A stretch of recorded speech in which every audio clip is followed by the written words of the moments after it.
Hey everyone, welcome back to Daily Native English. So, how do you usually memorize new English vocabulary? Do you put words together and memorize them one by one?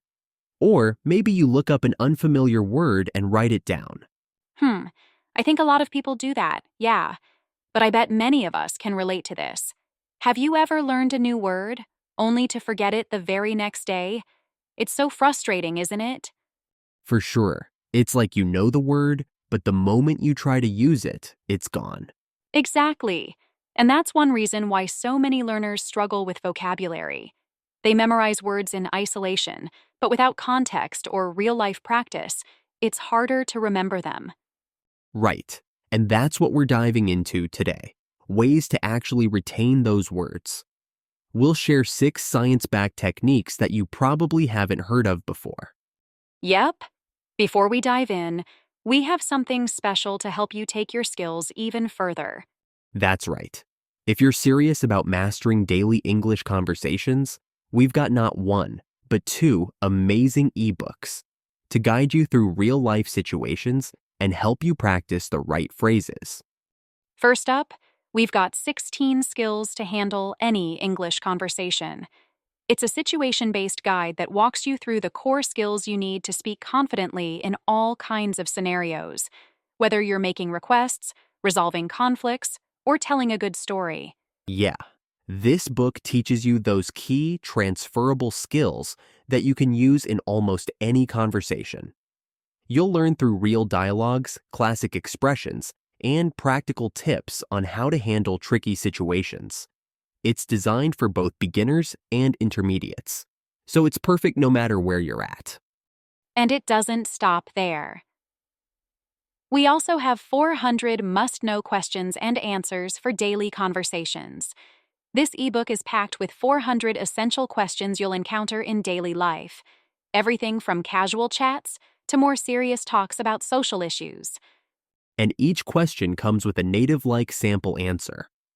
Plus, you'll get key phrases and explanations that will help you expand your vocabulary and understand how to respond naturally in different situations. So, if you want to boost your confidence and tackle conversations with ease, these ebooks are for you. You'll learn real-life phrases and techniques that'll stick with you, just like we've been talking about today.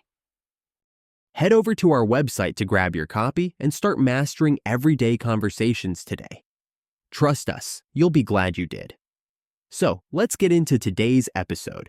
6 ways you've never heard of. All right, let's kick things off with this one. Use the word in 5 different ways. Now, I know it sounds like a bit of a challenge, but trust me, it's super effective. The idea is to really get familiar with a word by using it in different contexts throughout your day. Yeah, it's not just about memorizing the word once and forgetting it. The goal is to integrate it into your daily life. So, for example, let's say you're learning the word intriguing. It means interesting in a mysterious or captivating way. You could start by using it in a conversation like, "That movie had such an intriguing plot." It's a great way to bring the word into a natural context. That's a great example. You can also use the word in writing. Maybe keep a journal, or even just write a few sentences about your day. For example, you could write, "The new restaurant we went to had an intriguing menu with lots of unusual dishes." That way, you're not just thinking about the word, you're also practicing writing it down, which helps reinforce your memory. I love that. And what about social media? You're on Instagram, right? So let's say you're scrolling through posts and you see something that catches your attention. You could leave a comment saying, "This post is really intriguing." Or maybe you share something on your feed and describe it as intriguing. Social media is such a good way to use new vocabulary in a more casual, everyday way. Right. And here's another one, self-talk. It sounds a little strange, but trust me, it's super helpful. Just look around you and describe something using the new word.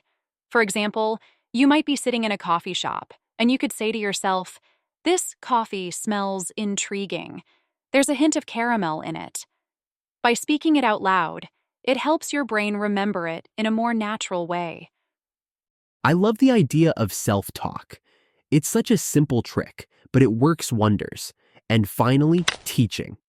Now, you don't have to be a teacher to do this, but it's so powerful. Try explaining the word to someone else, or even to yourself out loud. You could say, so, intriguing means something that catches your attention in a mysterious or exciting way. Like, the book I'm reading right now is really intriguing because of the plot twist. Teaching forces you to understand the word better, so it'll stick with you longer. Yes, teaching it is one of the best ways to make sure you really understand the word. So, if you can use the word in 5 different ways: conversation, writing, social media, self-talk, and teaching, you're giving your brain lots of chances to remember it in various contexts. Absolutely. And by doing this, you're not just memorizing the word, you're really learning how to use it in real-life situations. It'll come naturally to you when you need it.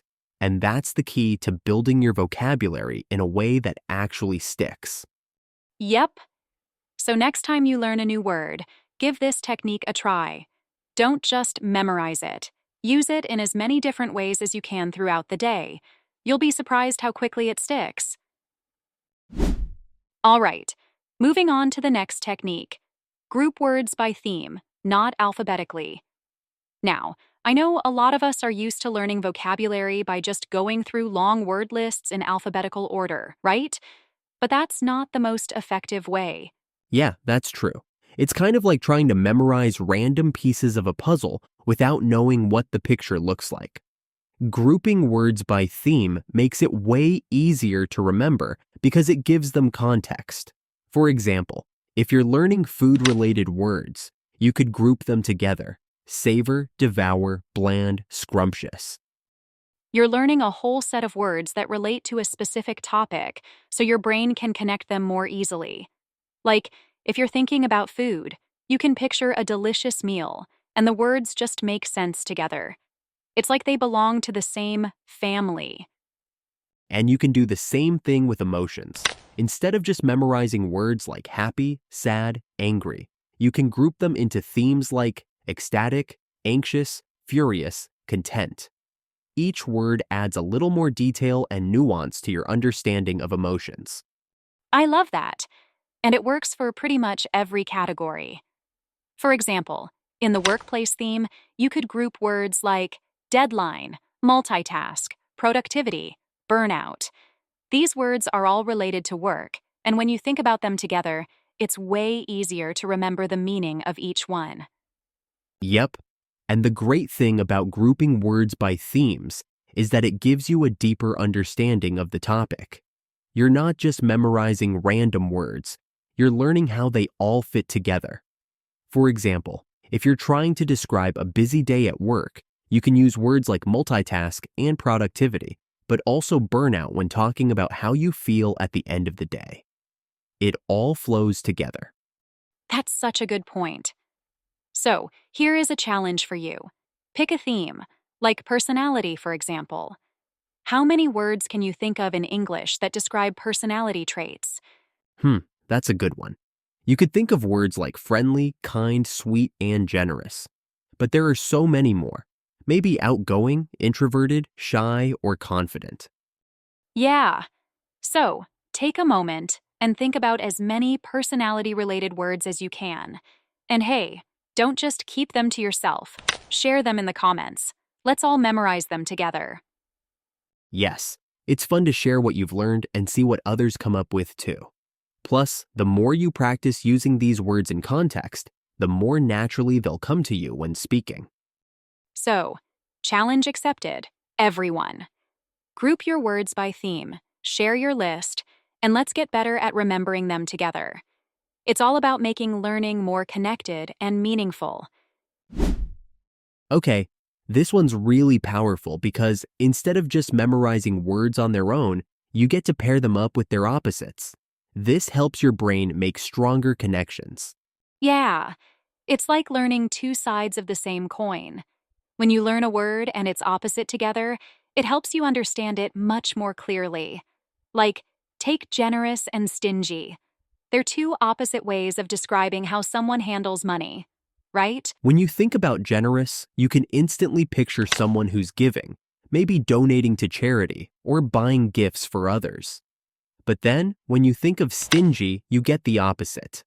A person who's reluctant to share or give. The contrast helps the meanings stick in your mind. I love that. Another good example is transparent and deceptive. Transparent means clear, honest, and open, while deceptive refers to being misleading or dishonest. When you know both, you can better understand the concept of honesty or trickery. Totally. And then there's diligent and lazy. If you're diligent, you work hard and put effort into everything you do. On the other hand, if you're lazy, you avoid work or put in the minimum effort. By comparing the two, it's much easier to understand what each word really means. And this approach works for all kinds of words, not just adjectives. Even with verbs, opposites can help you learn faster. For example, expand versus shrink, or agree versus disagree. So true. And it doesn't just help you learn new words, it also improves your understanding of situations. Let's say you're describing a person's work ethic. If you know diligent and lazy, you'll know exactly how to describe them. The two opposites give you a clear picture of what someone's attitude or behavior is like. Right, and it makes your vocabulary more flexible. You can switch between opposites in conversations, which makes you sound way more natural and fluent. Absolutely. And hey, what if you're not learning adjectives right now? Well, don't worry. Even if you're focusing on other types of words, opposites still work. You can practice with nouns, verbs, or even adverbs. So, remember, learn words with their opposites. It's a simple but super effective way to improve your vocabulary. All right, learn phrases, not just words. This is something a lot of learners overlook. You see, when you focus on individual words, it's much harder to remember them. But when you learn words in context, as part of a phrase, they become so much easier to recall.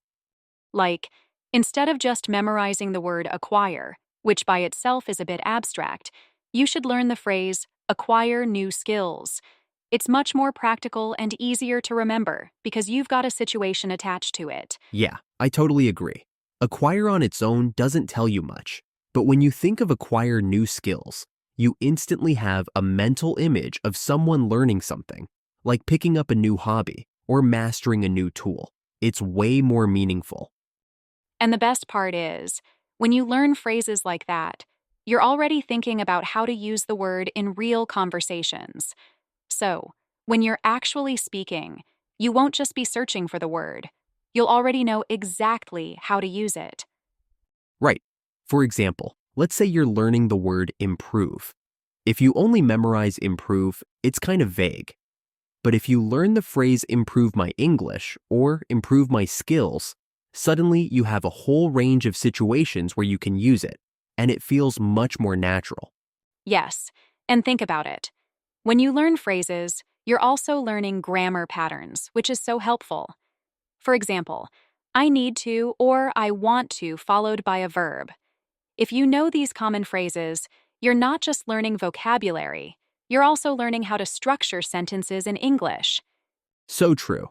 Learning phrases helps you sound more fluent because you're using real language. It's not about memorizing a word list. It's about building up your toolkit for conversations. And you can start by focusing on the most common phrases in different situations, like greetings, ordering food, or talking about your day. Once you know those, you'll feel more confident in any conversation. So instead of stressing over every single word, try learning useful phrases that you can actually use in real life situations. Your memory will thank you. Speak and write with the words. This one is all about using what you've learned as soon as possible. The sooner you use a new word, the better you'll remember it. Yup, exactly. The best way to really make a word stick is by immediately putting it into practice. So, let's say you've just learned a new word. Write a short story with it. Even if it's just a few sentences, it helps you use the word in context. Yeah, writing is a great way to practice. For example, If you learned the word thrilling, you could write a short story about a roller coaster ride or an exciting adventure. Putting the word into a story gives you a clear picture of how it fits into real situations. And don't stop there. After you've written it, speak it out loud. Create at least 5 sentences using that word. This is super important because speaking helps with memory and makes it easier to recall the word in conversation. Oh, for sure. I love saying the sentences out loud. It really helps the word feel natural. For example, with thrilling, I might say, "That movie was thrilling," or "I had a thrilling experience at the concert last night." The more you say it, the more confident you get with it. Absolutely. And don't forget about using the word in a real conversation. This is key. Try to find an opportunity to use it in your daily chats, even if you're just talking to yourself. It could be as simple as saying, "That was a thrilling match." Oh, I like that idea. The more you use a word, the more it becomes a part of your vocabulary. It doesn't just stay a random word you learned. It becomes something you can use comfortably in any conversation. Right. And it doesn't have to be perfect. Even if you make a mistake or don't get it exactly right, just keep practicing. The more you speak and write with the words, the easier it gets to remember them. So remember, don't wait. As soon as you learn a new word, start using it in writing, speaking, and conversations. The sooner you put it into action, the stronger it will stick in your memory. And now, the final technique. Think in English. This one might sound a little strange at first, but trust me, it works wonders for improving your vocabulary and fluency. Yeah, it's all about forcing yourself to describe things around you in English, even if it's just in your head. Like, if you're walking down the street, look at a tree and think, "This tree has dense foliage." It doesn't have to be fancy or complex. Just describe what you see. It's like giving yourself mini practice sessions throughout the day. By doing this, you're constantly reminding your brain of the words you've learned and how to use them. Right. And the more you do it, the easier it becomes to think in English naturally. Eventually, you won't have to translate from your native language anymore. You'll just think in English. Yup. And don't worry about being perfect. It's not about making complete sentences every time. It's about getting used to hearing and thinking in English. Like, if you're in a cafe, you might think, "The coffee is hot and smells amazing." Just simple stuff like that. It's kind of like exercising a muscle, isn't it? The more you work it, the stronger it gets. The more you think in English, the more natural it feels to speak it. And it's a great way to make English feel like a part of your daily life, not just something you study for a few hours. So, start by describing things you see around you and pay attention to what words come to mind. Yeah. And once you start thinking in English, you'll notice that the words and phrases you've been learning start to come up more easily in conversations. It's like you've built a natural connection with them. And, of course, by combining all these techniques, using words in different ways, grouping them by theme, learning opposites, practicing phrases, and thinking in English, your vocabulary will grow and stick much faster. Totally. And with all these methods, you'll feel way more confident using those words in real conversations. So guys, which technique do you think you'll try first? I'm curious. Yeah, let us know in the comments. And don't forget to check out the 2 ebooks we have for you. They will help you tremendously to improve your speaking. Keep at it, and soon English will feel like second nature.